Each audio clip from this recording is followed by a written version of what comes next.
Fascist স্বৈরশাসকের দোসর বা সহযোগীদের কোনোভাবেই নরমালাইজ করে তাদেরকে পুনর্বাসনের চেষ্টা করা এটা আদৌ সঠিক সিদ্ধান্ত হবে না। যেমন গত বছরের জুলাই বিপ্লবের পর ক্রিকেটার সাকিব আল হাসানকে ক্রিকেটার হিসাবে নরমালাইজ করে তাকে খেলার অনুমোদন দেওয়ার পক্ষে অনেকেই পোস্ট দিয়েছেন, অনেকে অনেক মন্তব্য করেছেন। কিন্তু দেখেন এই বছর ফ্যাসিস্ট সরকার, ফ্যাসিস্ট স্বৈরশাসক হাসিনার জন্মদিনে তিনি শুভেচ্ছা জানিয়েছেন, শুভকামনা জানিয়েছেন।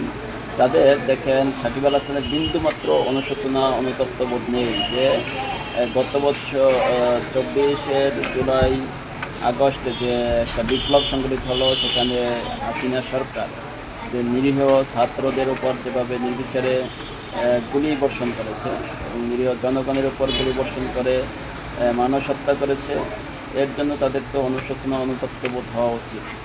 কিন্তু তাদের ভিতরে এটার কোনো অনুতপ্ত বোধ অনুশোচনা বোধ নেই।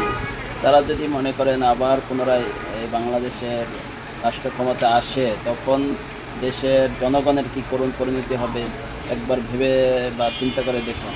তাই হাসিনার যে সহযোগী যারা ছিল, পরামর্শদাতা ছিল, যারাই সক্রিয়ভাবে ছিল, তাদের কাউকেই কোনো ন্যারেটিভ দিয়ে নরমালাইজ করার চেষ্টা করা বুদ্ধিমানের কাজ হবে না এবং বাংলাদেশের জন্য কল্যাণকর বা সুখকর হবে না।